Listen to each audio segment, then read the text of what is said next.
Howdy, y'all. Welcome to the first episode of our brand new podcast, Deep Dive Aggieland. I'm your host, Caden Martinez, And I'm your host, Jay Smith. and today we have a very special guest joining us. Please welcome Texas A&M linebacker Jordan Lockhart. What's up? What's up? Good to be here. So, our goal for the Deep Dive in Aggieland is to provide viewers with a unique experience that they can't get from any other podcasts or articles or websites. We want to provide answers to the questions that haven't been asked yet. And for this episode, what we want to do is kind of take a deep dive into your perspective and what it's like to be a student athlete. Yeah. So, if it's all right with you, we want to ask you a couple questions, and we just want to start off pertaining to your life in football. Take it away. Okay, so when did you begin football, and before you began, what inspired you to start playing? I started playing football about when I was like 10, going to 12 years old. I would say I was just inspired. I'm the youngest out of, I have two older brothers and everything. So I was a younger brother, just like being in the car seat, just watching them and everything. So when my older brother Danny, when he got into football, he inspired me to do it. Then after that, then I kind of just fell in love with the game and just started watching NFL games because, every Sunday when the NFL game would come on, I was just always like watching it. But yeah, I just fell in love more with the game when I like actually got into the sport. So I would say that's for sure what got me into football. Okay. So what was the recruitment process like for joining A&M?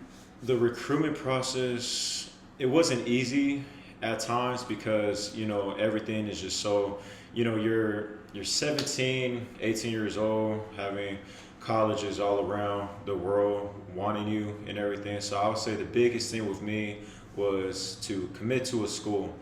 Not, the coaches do play a factor in it, but the biggest thing, like your heart has to be like fully committed to like the culture within the school. So if coaches do come and go, unfortunately, like that, just making sure that you as an athlete are putting yourself in the best situation to not only commit to the coaching staff, but also mainly commit to the school. So you're feeling that whole. So in my recruiting process personally, like it was just tough at times just because like, everything was spinning. I didn't really know what to do and everything. Me and my family, my dad and mom were asking probably all the questions to like all the colleges around from Michigan, USC, Tennessee, Alabama, and A&M. So, you're getting all these different factors as a young recruit. Like, keep in mind, you're still like 17, 18, figuring things out along with your family as you guys are going through this recruiting process. So when I went on my visits and stuff like that, that's where I knew it was a smart idea to just really just fall in love with the school and the atmosphere of how you as an athlete are going to feel that hole with yourself. So if coaches do come and go, you're not panicking. You're just making sure you're putting yourself in the best situation to succeed and just fall in love with like the fan base and everything that comes with it. Mm-hmm. So you've had a lot of offers, Tennessee, USC, Oklahoma. Was it always clear cut about A&M, or was it a hard debate? At first it was. It's always different when people say I could show you better than I could tell you. Mm-hmm. And it was hard until I went to my first game, the Alabama versus A&M game, which was here. Mm-hmm. So that was my first ever Texas A&M 12-man experience, like being on campus and just watching things live. So that's kind of where I knew, where like everything was just going crazy and stuff. Like the fan base was, I think you guys can speak for it. So you guys have probably been to all those games and stuff. So when I went there, that's kind of where I kind of just fell in love with just the school. On top of like, being committed to the coaches, but I was also I could go to sleep and not telling myself like I'm for sure committed to, the Aggies and everything. So that's kind of my answer for that. Okay. All right, so we're gonna ask you some questions about like the present time of football now. So like, you watched A&M before you committed here, Right. and so as you know, this team. I mean, we have a very talented roster, but it's kind of underperformed in these past couple of years. Do you believe that this year it's gonna change? I believe it. I believe it for sure. I think Coach Elko and his staff, Coach Moffitt from the strength staff, they're doing a phenomenal job. Can't just keep things positive. Can't speak for whatever happened in the past, but what I can say, living in the now, the present. I think Coach Elko is doing an amazing job, especially with me being on campus for the first time, just seeing how things are structured from the level that he installs in everyone, just making sure that everybody's disciplined from, for sure, being on time, being at places to, and doing things. Like he always talks about, like, the standard is the standard, and that's something everybody has to pay that rent every single day. Until their time's done with football. You got to meet those expectations. So with all these factors coming in of just a mentality-wise, because you could train your body all day, but if your mind's not right, and then you're not fully going to be committed to what's in front of you. So I would say that's what Elko and just like the new coaching staff, they've just been installing in everybody, making sure that we're chasing greatness in every aspect in our life to not only give redemption for just a successful season, but also put ourselves in the best chance as possible to compete in the playoffs and hopefully a national championship. And not only just to owe it to ourselves, but owe it to the 12 men and just everything about, the Texas A&M and this university. So. Yeah, and through that coaching change, what was going through your mind? I'm not gonna lie, I was a little nervous at first because, like, and I always knew of Elko and everything like that, but he actually, unfortunately with the previous coaching staff when they all left, unfortunately, it was just like, as a recruit, you kind of don't know what to do now.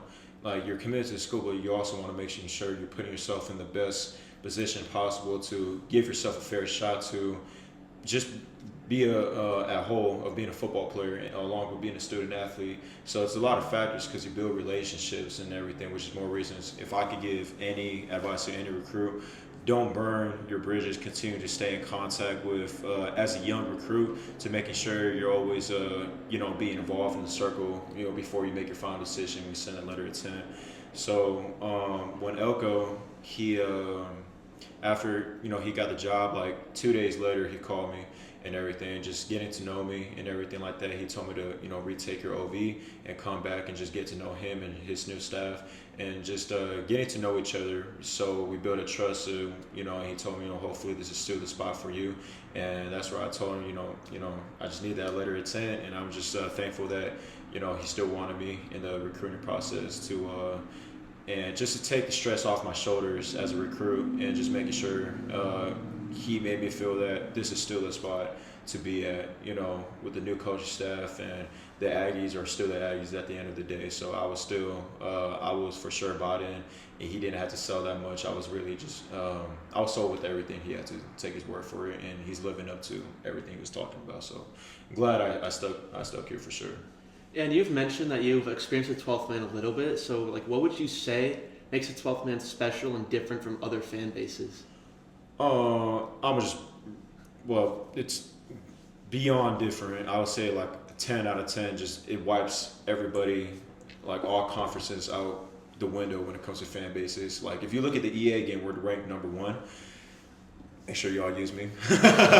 Yeah. So and even it's no secret. Like in the EA Sports 25 game that recently just came out, we're ranked number 1 for the fan base, and it's just different. I would say like it's like the sway, like everything about the 12 man is just special, and just experiencing.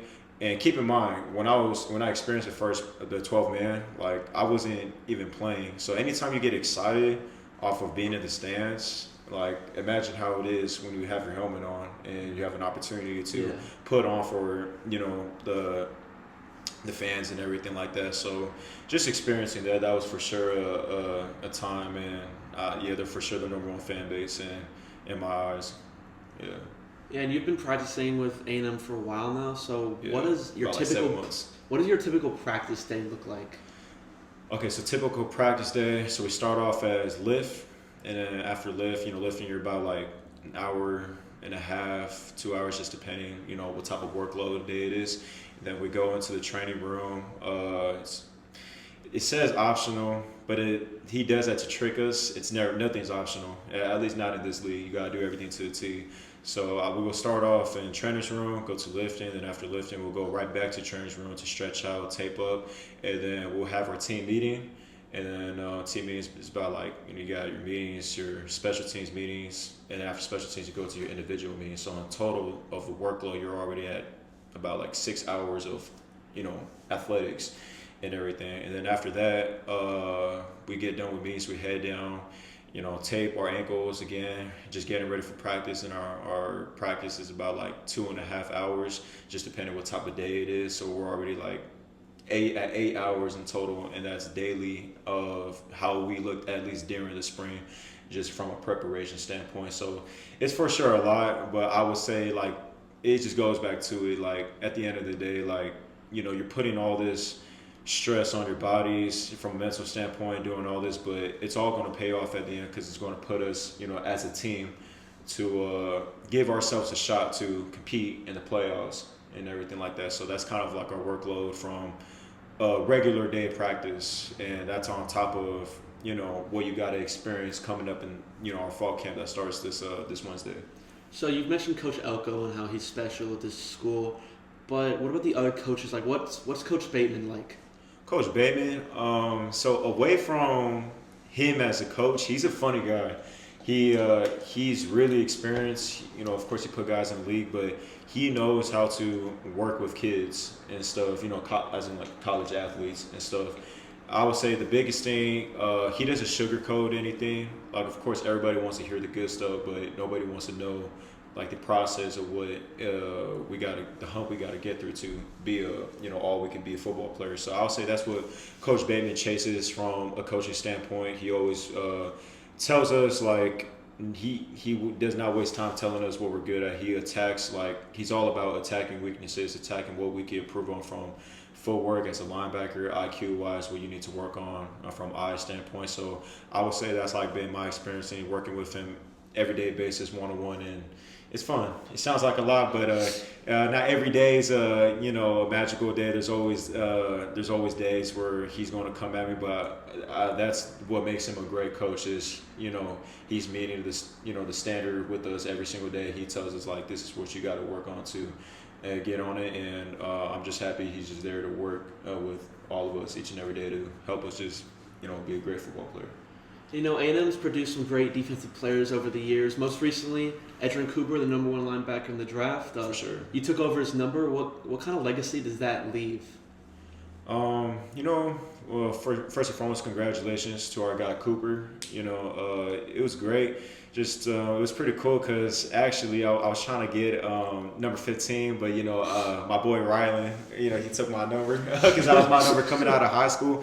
So Elko texted me. He said pick a number through 30 and 49. So I was like, and for sure, Cooper played a factor in it and everything. So I was just like, 45 is it's a pretty dope number. So I think I'm gonna rock with that one, and I'm gonna do my best to really make it my own number now. So shout out to him and the legacy he left at this great university. But I'm carrying that number, and I'm playing for the Aggies and the name that's on the back of my jersey. And hopefully by the time I'm done here, that's for sure a number that I can remember, like, okay, Andrew Cooper wore that number. Now, my goal is to, when I leave, people say, okay, Jordan Lockhart wore that number, so who's next going to wear that number and stuff like that. So that's kind of like my mentality, because, my first day coming out of practice, like, hey, that's 45 Cooper, that number. So that's kind of like, my mindset. And I actually use that as feel, because, I got stuff I can bring to the table too. So that's for sure the goal as a player. Of what, like, by the time I'm done, people will be like, hey, Jordan Lockhart wore that number. And we had great linebackers who came to this university who wore the number 45.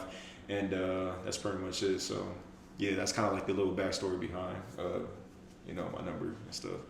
So, looking at the schedule, who do you think that the toughest opponent for the season is going to be?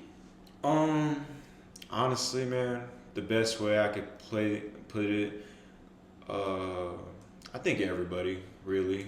Because we can't overlook anybody as a team overall. And the biggest thing is, you could get so caught up thinking about a great, known publicity team that's like 8 games down the road before we even got through our first game, which is Notre Dame, August 31st. Make sure y'all tune in. We'll be attending.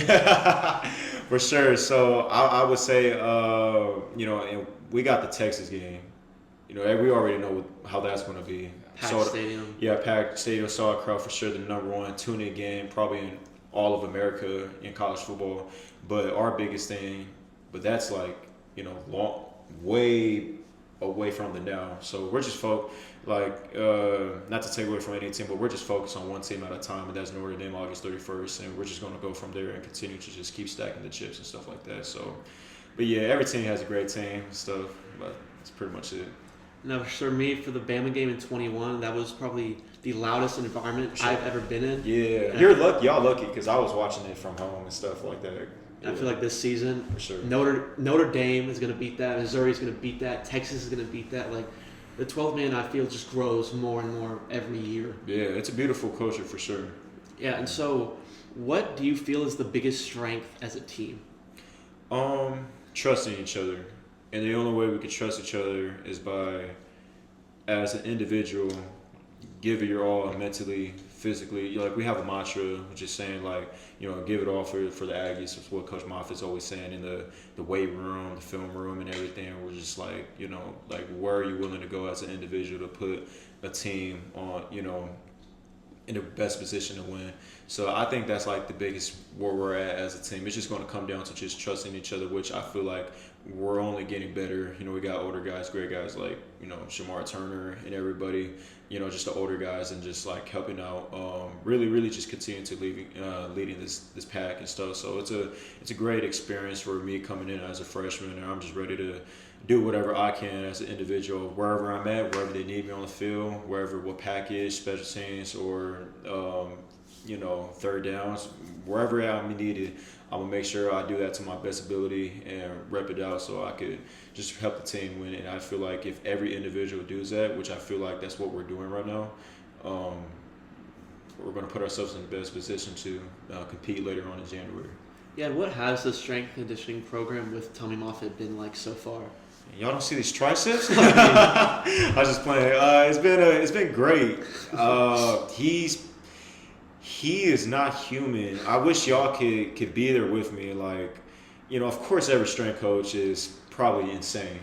I've heard like he's one of the best strength conditioning coaches of all time. Yeah, like, he has his own legacy, and right. I think it's amazing that he's here at A&M. I right. think he's going to be a big help. That's what I'm saying. He for sure played a big help. So I came here at 223, and I left here at. I came here at 223. The very next week, I was like 233. And that's from lifting heavy, just doing things the right way. But he's all about creating your own energy, because he's a big believer. Like, not every day you're never gonna feel your best. Like, before we even get into the workout, he attacks our brain. So that's what makes him special. And everything we want to do and accomplish from an individual standpoint and as a team, he's already done.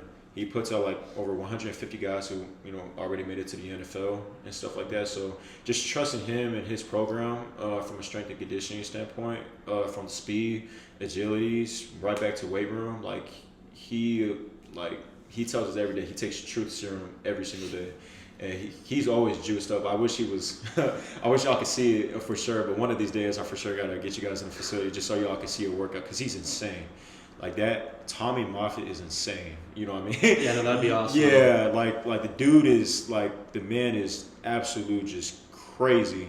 But just if a guy, not saying he's old, but if a guy his age can act like that and come with energy, we have no excuses being in the best shape of our life to not come with the same energy, if not outmatch the great Moffitt and stuff, which I doubt was ever going to happen, because that dude is just crazy. But for sure, it's been a great experience for me personally.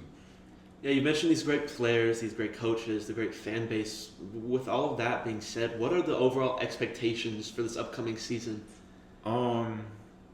Just putting our head down and just continuing to work. I feel like as a team, no matter where you're at on the field, like, we got something to prove. And I would say this season, the biggest thing is just against all odds. Like, for sure, got to make up for, really just prove something to ourselves as a team. Like, not an individual standpoint. For like that's the expectation going into the season.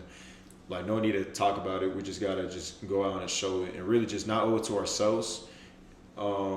Really just owe it to just this university, and that's what we're going into this season with. That's a mentality of everybody been preaching to each other in the locker room, keeping guys accountable, and making sure that we're handle your business in the class and handle your business on the field, off the field, and really just have fun. That's it. Have fun. Yeah. Okay, so some questions about your teammates. Who do you think has stood out the most so far? Stood out the most. I gotta give it to him. Nick Scorian. Mm-hmm. That dude is a freaking predator. Like, that dude's insane. So I can't wait. Like, I'm already speaking into existence. I already know come August 31st, he got a lot to show. Yeah, he stood out for sure the most. He's a true definition of an alpha dog. So nothing but respect to Nick scoring. You know, like, he's my guy. It's for sure. Like, even sometimes like during drills, like, you know, even like sometimes if I'm rushing off the edge, if I ever get an opportunity, like whatever third down we install that day, and if a Mike backer or a Buck backer, if we're ever blitzing, I like, you know, going back and watching his film and asking, and if I have the chance to ask him for advice on cross chop. I don't want to say too much of his moves, but I don't think it really mattered because like he's going to dominate it regardless and stuff like that. So he for sure stood out the most, like throughout the spring game, and for sure throughout the season, and just got nothing but respect for him. Okay. So who do you think has the most leader role overall so far? Leader role, I would say, man, it's really a whole. It's really a whole of a group of guys. Like, normally it would be just straight individuals and everything, but just a whole of, like, you know, Shamar Turner, our guy Torian York, who else? Shamar Stewart, even Nick scoring, Bryce Anderson. Yeah, I bet you guys know him and stuff. He's been here for a minute. He's a dog. Yeah, he's a dog. That's what I'm saying. So just those group of guys and everything, like the older guys, just getting guys like on the same page, and it's just been a fun time. Yeah. So who's your favorite coach so far? Favorite coach so far? For sure, like Elko and everything. Okay. He keeps it real and stuff. But I like all our coaches. Yeah. I kind of stay close to Coach Bateman the most because, you know, he's my personal linebacker coach / defensive coordinator. But another guy who for sure helped me, especially picking up the playbook and stuff, was Coach Alex Wigg, Coach Wigg and stuff. So he for sure, when I first came in, you have nothing but time to just ask questions to him. Like, even last night, like, I texted him, like, you know, what we got, how do we handle emotions, how do we handle this? Because, you know, I'm a young guy coming in, so I want to make sure, like, whenever I get my opportunity, I take advantage of it, and he for sure plays a big factor of helping me in that standpoint and stuff like that. Okay. So how are you feeling about the upcoming season? Are you excited, nervous? I'm excited. Like, I am excited. I'm excited for this university. I'm excited for this team. I'm excited for myself. You know, I came a long way, you know, from Redlands back in California. It's a small town.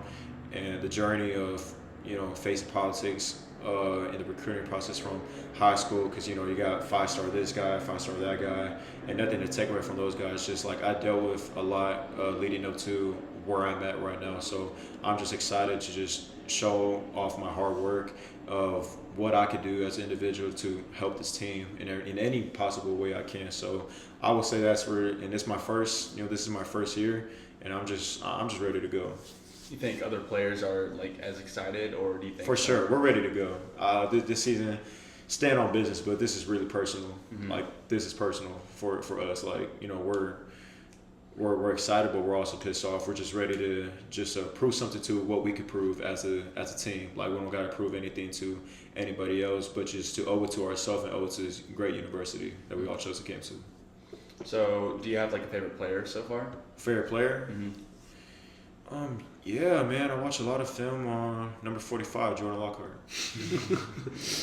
It's a good player. Yeah, but just know he's working. He got something to prove too. But away from that, for sure, Nick, I'm gonna give it again. I wouldn't lie to you guys. I would not lie. Nick's a he's a phenomenal competitor. I would say Stewart. That dude's just a freaking nature. Like, that's no question. You know what I'm saying? Stewart too. Who else? Jade. Mm-hmm. Yeah. Oh my gosh, that dude is. I don't know any other guy who comes with the energy he does. Like, you know, I'm on defense. I don't like offense at all. Like, I love defending. But Jade, like, you can learn a lot from guys like him. He comes every day. You'll never know what type of day he's having, because he's just like, if he's having a bad day, he's coming with energy. If he has a good day, he's coming with energy. Like, it's a true example of just like, he loves football, and he just has amazing personality and stuff like that. So that's pretty much it. Yeah. So what game do you think the team's most excited for this season? August 31st. August 31st. But for sure, I already know. You know, we can speak into existence. Everybody's already looking forward to that Texas game. Mm-hmm. Like, that game is going to be insane. I already know you guys. You guys are going, right? Yeah, Oh, yeah. My family has season tickets, and right now already they're selling for $1,500 a piece. 1,500 a piece? Yeah, it's crazy. Oh, wow. That's what I'm saying. Well, you guys heard it. Yeah, at least whoever views this, you guys already know who to go to. Yeah, but I'm excited for that Texas game. I don't think we're playing Bama this year. No, Okay. no, we're not. Okay, so they got 1 year to prepare for us. They're lucky. Yeah, you know what I'm saying. So, but yeah, man, we're just excited for every game and all the opportunities we have to just go crazy as a team. Mm-hmm. Yeah. So- but that Texas game, Oh, we already know. Like, just can't wait. yeah, So our defense was really good in the SEC last season. Right. So do you think we're able to repeat that this season? absolutely, Yeah. absolutely. And not just from a physical standpoint, but from a mental standpoint. Like, guys are studying. Like, everybody's just trying to chase being the best version of themselves. So really, just to offer, you know, as a unit. You know what I mean? We're trying to come in like packs of wolves and just keep our head down and no bark, just ready to bite any type of task that's ahead of us, and we're just ready to go for sure. What would you say the biggest strength the defense has this year? Our D line. We got a great Bryce leading that DB core and stuff, but like, guys, like, I don't think he gets enough credit that they may see on social media or whatever. But I'm gonna put his name out any chance I get. Albert Regis, number 17. He's for sure like a big leader, holding it down in the trenches, and people can learn a lot from guys like him. Just he comes every day and walkthroughs. He's treating it like a Super Bowl, and I would know because I'm the one who was giving him a look on one of the times. So in this, but it just shows like just talking with him outside the field, on the field, and stuff like that, just picking at his brain. So anytime I get my opportunity to practice to go crazy and stuff like that, I just know like there's always you're always competing, not only with yourself, but you're just in a great competitive environment. So that's for sure something I picked up from Albert and stuff. Okay. So we've talked a lot of football, but I want to ask some questions that the viewers can really get to know what Jordan Lockhart is all about, what kind of person you are. So to start off, what ideals and beliefs do you hold close to you? I grew up in a Samoan household. It's if you guys are not familiar, we grew up in a Polynesian atmosphere my whole life, just surrounded by it. And we have a Samoan proverb in our culture. It goes like, it says, "Esui le fanya ayau, tuma le favai," which means the foundation. What we do may change, but the foundation will forever remain the same. And that foundation that we hold is God first, our family, and the third one is our responsibilities that we have to hold.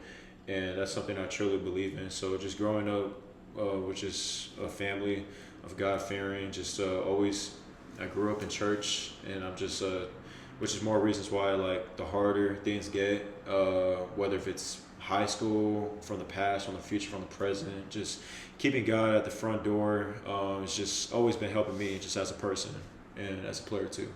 And what kind of impact does that make you want to leave on the world? I want to leave the type of impact where I want to be what, God called me to be. And what I truly mean by that is just, whatever his plan is, do it to your best ability. So that's like the impact. Like, I want to leave my mark in this world, not trying to speak too ahead because I'm still learning as myself and stuff like that of what I can accomplish. But I would say like the biggest mark is just like, I don't want to leave the sport of football. I don't want to leave the task I'm doing. I don't want to leave anything knowing I didn't give it my best. So I would say that's just a mentality in everything in life. Like, if you're a janitor, be the best janitor. Yeah. If you're a football player, you might as well be the best. If you're a Uber driver, be the best at it. Just whatever you're doing, just try your best to be the best at what you're doing. So I would say that's like my advice to anybody, and just keeping the foundation of whatever. And the cool thing about our Samoan proverb, it relates to everybody. I don't care if you're German, Asian, black, white, whatever you are. your foundation is your foundation. Only you know your foundation. So like, if you know this was my upcoming, and that's like the things I need to hold to get the task done, do it hard. You know, if it's easy, nothing's gonna come easy. Especially like in football, in sports, and everything's a competitive environment. So I would say that's like the biggest thing. Just leave it, knowing you gave whatever it is that you were doing. Just give it your all, man. So that's like my takeaway. Hopefully, I explained that. Yeah, right. Very good. Yeah, for sure. You kind of mentioned this earlier, but have you used yourself for the new college football game? Before I got here, I was playing with myself. So, for sure, So yeah, and I'm not tripping about the overalls because I knew things would get updated, but that's pretty much it. I've been letting this. It just goes back to I'm blessed, and I know I'm a blessed young man. I know a lot of people didn't get the opportunity I have to put shoulder pads on, have an opportunity to be in a video game. So just the fact that I get go home and go on a game and knowing my last name's on the back of a jersey and I have a chance to really just have fun. I could be on there for hours and knowing I'm playing, with myself on the game and stuff like it for sure brought peace of mind. It just makes me want to work harder. Mm-hmm. Like I was always working hard, but it just makes you want to like, okay, you might as well. It's like what I went back to. If you're doing it, do it. Like do it to your full ability. You know what I'm saying? So now I'm all in with it, and that's like. Yeah, so every time I hop on the game, and for sure, like, yeah, it's come on, bro, you're on the video game. Yeah. You know what I mean? Yeah, so that's kind of it. All right, you can plead the fifth on this one, but have you been out to Northgate yet? I went about like 2 times and stuff, but I don't see myself, going too much or whatever like that, because I was never a type of guy who grew up like I didn't go to one high school party at all. My whole high school career, and that's not to say I'm better than anyone. Yeah, because I'm not. I was always just surrounded by family members. We always had like a family barbecue every Sunday, so I was never really exposed to like, let's go out. I was asked it in high school a million times because you're in high school, but I never really went out. I always just wanted to train, work towards my future and stuff. And now that I'm here, now I'm working towards something bigger and stuff, just being the best college athlete I could possibly be. So going back to the Northgate question, like if I went, like I told myself, if I do go, I'm gonna go with the whole team. Yeah. And so I happened to go on the weekends where I was surrounded by guys I trust. Like, so just having the moderation with it. Mm-hmm. I rarely go out, but like the time I did go out, like I was with the whole football team. I had the freaking all the O-line and D-line right behind me, just in case you know what I'm saying? So everybody, there's no like you're just in a safe environment and stuff like that, but you're with your guys. So when you go home and stuff like that, and I was staying at Park West at the time, so I went with my roommate. So, but the whole football team was there, and it was a pretty good time. But after that, I kind of just went back to just doing what I normally do, just kind of stay in, study, and stuff like that. But time and place for everything. So no, we'll see. And so, what's your favorite place to eat at College Station? Ruby's Barbecue, and is it Brooker's? I think. What else? Yeah, I'll say Ruby's. That's my go-to. That and Casa Brazil. I think I'm gonna go tomorrow, Casa Brazil, around lunchtime. But for sure, Ruby's Barbecue and Casa Brazil, like nothing beats it. The Texas barbecue, that's a real thing. I always say, oh, whatever, because I was from California, but like and stuff like that. So, but when I got here, I was like, oh shoot. So. Damn. Yeah, but for sure those 2 spots. Yeah, and like what's your typical game day meal? My typical game day meal is heavy breakfast and then come lunchtime eat light and drink a lot of electrolytes. Your body needs fuel. People who play a effing football game with no food are absolutely, I'm gonna just assume you're a superhero. You know what I'm saying? Yeah, like you need fuel to the body for sure. So I would say like my typical game day meal, like away from breakfast, a light spaghetti, 1 piece of bread, fruits, more electrohydrates, drink, about like a Gatorade, a little slurp juice and stuff. So yeah, that's kind of like my go-to meal for sure. And we got all those options on game day, I heard, and everything like that. So you kind of got to choose your poison for sure for a 60-minute game. What's your pregame song? Like, what gets you hyped up right before a game? What gets me hyped up? I listen to church music before games, so probably I'm gonna tell y'all how I'm planning on it. For sure, like when we do the Aggie walk and everything leading into the locker room, I'll probably have like young boy, little baby playing just because like I'm all hype and everything, shaking my hair. But like by the time when it comes to game time, I love to listen to Samoan gospel music to just get me in the right mind. It just always reminds me to keep God first. When you go out on the field, just remember like you win, you lose. If you get hurt, hopefully we don't get hurt. But whatever it is that goes on that field, just knowing like God is right behind you. So that's kind of like my go-to for sure. Like I just love listening to gospel music like before games. And that's every game. I've been doing that since like I started doing it like my junior season. Like the older I got, I find a different piece listening to gospel. But that's me personally. I believe it will work for anybody else, but do what makes you happy. Yeah.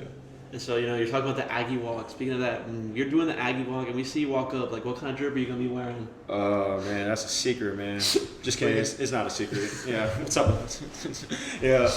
I'm planning on wearing all black with leather gloves. I'm a hitman, and it's kind of like a symbolization. Nobody's done it yet, so it should look pretty cool. So hopefully hopefully nobody steals my idea from this podcast. So if somebody do steal my idea, at least I know who to sue. They found out. I was just playing. I'm messing with you, but if I'm planning on wearing an all black suit, going John Wick style with my all black leather gloves. So for sure a hitman style, because we're coming. Yeah, so that's kind of like the little drip. But most games I should be wearing culture wear stuff too, like repping my Samoan culture. We call it Ia Whaikana, so it's just an Ia, like if you guys ever seen Moana.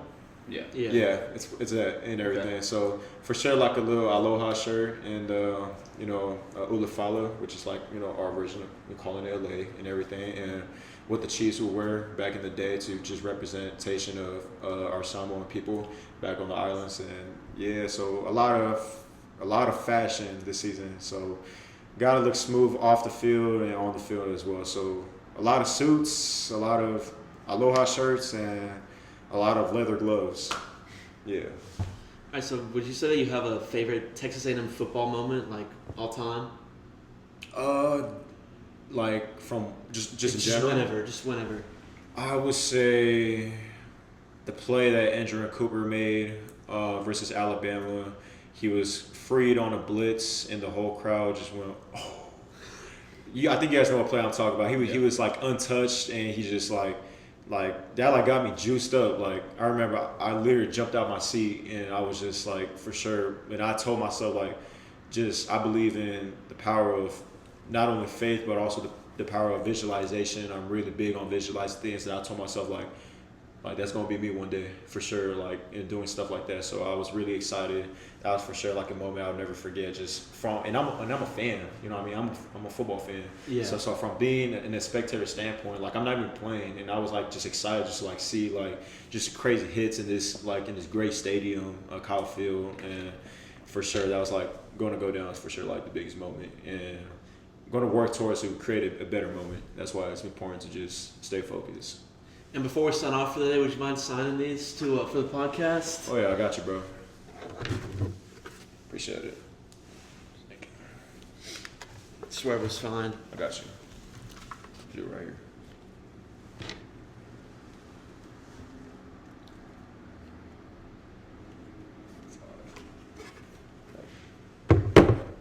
Right here? Yeah. Just wherever is all right. All right, appreciate it.